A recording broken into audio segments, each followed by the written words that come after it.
What is up, everyone? Today I'm doing my October TBR video.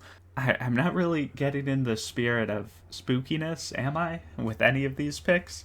I'm definitely not a horror reader. Nothing spooky, nothing really fall-ish, maybe. I don't know. What do you guys think of Wheel of Time books? Are they, like, reminding anyone of autumn? But yes, Wheel of Time first on my list. I'm trying to read one of these a month, and I did not read The Great Hunt in September, so I've got to read 2 books. We'll see how that goes. But the first book I did a review on a few weeks ago, and I liked it a lot. Especially a lot of the setup I did like, and I'm optimistic for the future. But some of the characters I'm kind of whatever about. So hopefully I start to like some of the characters more. There's definitely a lot of time for them to develop. But yeah, I like the world, I like the magic system. So that's where my optimism comes from, really. Up next, we've got the October book club pick, Legion, which I will be reading and doing a live show with Pete from Ponderings of Pete. And this is kind of short, so I might even read the second one. I don't even know. But join my Discord if you want to talk about that book, read that book, etc. And yeah, this is the book where the main character has some sort of like mental thing going on that lets him have multiple personalities. And that's really all I know.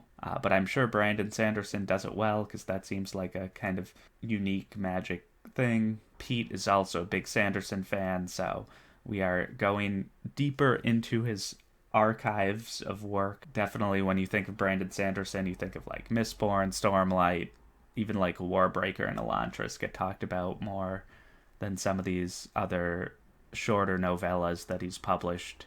But yeah, it should be fun to read this, and yeah, if you guys want to sneak in a shorter novella, you can definitely read that with us in the Discord.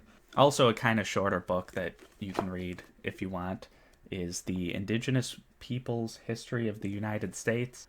This is not actually that long either. It is this is all citations and notes and stuff. Yeah, it's like 250 pages. So, you know, compared to a fantasy book, this is very short. And this is by Roxanne Dunbar Ortiz. Yeah, definitely one that I've wanted to get to for a while. And like I've said in the past, I don't know like too much about the Indigenous People's History of the United States, the book or the actual history. I just know that we've screwed them over in like every possible way. I think we've broken like every treaty with them, and by we I mean the United States and probably Canada as well, and even countries in South America and stuff.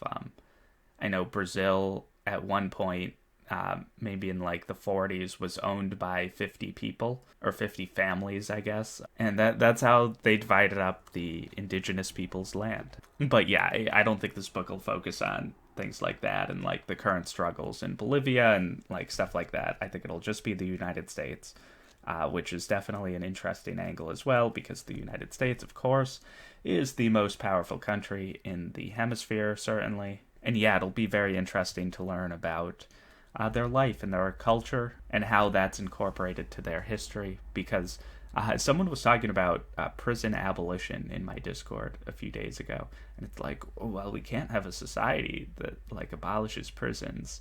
And to some extent, like, I agree. Like, we can't go out tomorrow and just be like, all right, goodbye prisons. But the argument that they were using was no society has done that before. But actually, Native Americans did not use prisons. They did not have prisons. But just the threat of being socially ostracized was enough of a disincentive for people to not do bad things that would get you in prison. Also, I mean, they didn't have property rights, and who are we kidding? Property rights is 90% of why prisons were established in the New World, to protect the landowners, of course. Maybe not 90%, maybe like 95%.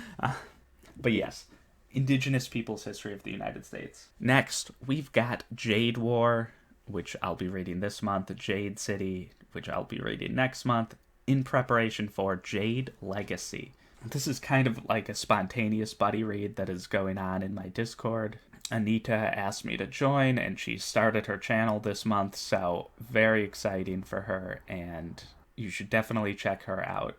But yeah, Jade War and Jade City, then Jade War, I guess, From what I understand, it's like mafia families, and there's like jade, which is used as a drug of some sort, and these mafia families control the jade. And it sounds like there's a lot of political intrigue, and obviously, like in a more mafia style. So that means there's family drama and drama within society in terms of like their business.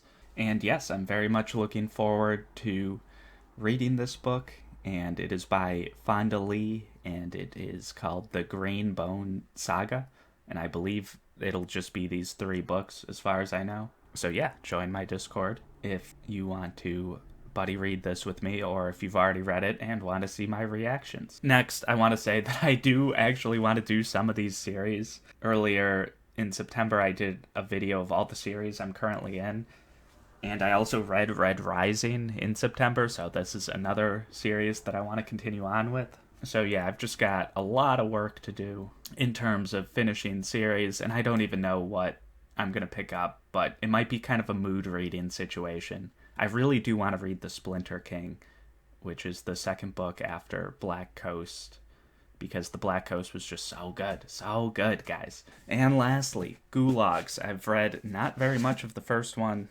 and obviously there's a second volume and a third volume, so yeah, I've got to keep chugging along with these. Obviously, I've been pretty outspoken in my recommendations against reading Gulag Archipelago, but yeah, that's everything. Like, comment, subscribe. I'll do an entire video dedicated to Gulag Archipelago because, you know, I've got a lot of thoughts, and I don't want to cram them all into this TBR. I hope your October reading month goes well as well. And yeah, I will see you guys next time.